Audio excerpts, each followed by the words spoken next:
এতদিন বইয়েই শুধু পড়ে এসেছি যে খুব ভালোভাবে নদীকে যদি অনুভব করা যায় তাহলে নাকি নদীর আওয়াজও শুনতে পাওয়া যায়। তা আজকে নদীর আমি যে আওয়াজটা পাচ্ছি, আশা করছি তোমরাও পাচ্ছ, নাকি হাওয়াতে কতটা ঢেকে যাচ্ছে আমি সেটা জানি না, কিন্তু এই যে আওয়াজটা, এই আওয়াজটা এতটাই সুন্দর আর মনের ভিতরে একটা হিল্লোল যেটা ব্যাপার, মানে এছাড়া আমার আর কোনো বাংলা আমার কাছে আসছে না এখন।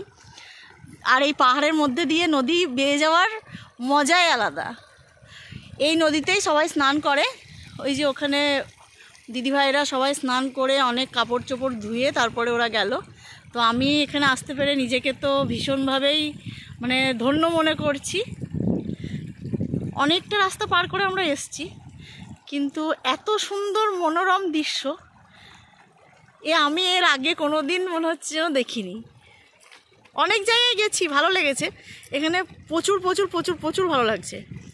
বিশেষ করে এই নদীটাকে মানে বারবার বারবার একটা কথাই হয়তো বলছি, এই নদীটার টান আছে মনের মধ্যে, একটা আলাদাই টান। দিদি কিছু বলতে চাস? হ্যাঁ বল, যদি কিছু বলিস। না তুই তো অনেক অনেক জায়গায় গেছিস, অনেক ভালো ভালো কিছু দেখেছিস।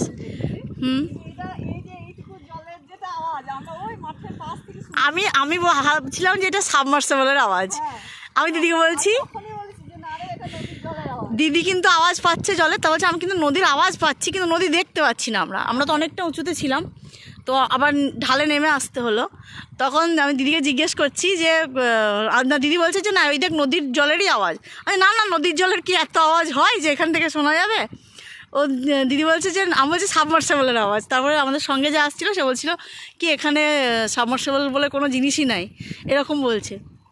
তারপরে এখন এসে বুঝতে পারছি যে আওয়াজটা কিসের আর কতটা সুন্দর আর কতটা মন কেড়ে নিতে পারে এই আওয়াজ।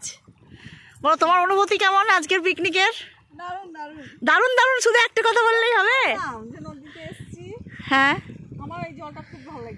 জলটা একবারে টল টল টল, মানে এটা যদি মানে কেউ খাবো মনে করে তো খেয়ে নেওয়া যাবে এরকম।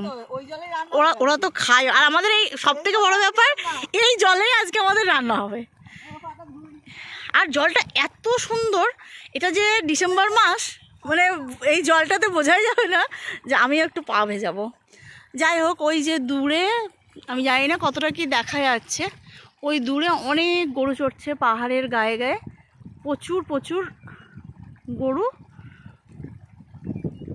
আর তোমাদেরকে দেখাবো যে এই পাহাড়ে যখন আমরা উঠবো, এখন যতটা অনেক উঁচু পাহাড় হয়তো আমি বোঝাতে পারছি না, এই পাহাড়ে যখন উঠবো আমরা তখন তোমাদেরকে দেখাবো। আমরা অন্য রাস্তা দিয়ে তখন যাব, যদিও এটা পুরোটাই পাহাড়ি এলাকা।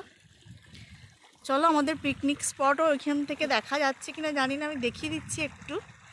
আবার যাচ্ছি, তারপরে কন্টিনিউ করছি ভিডিওটা। চারিদিকটা একটু দেখিয়ে দিই, আশা করি তোমাদেরও ভালো লেগেছে।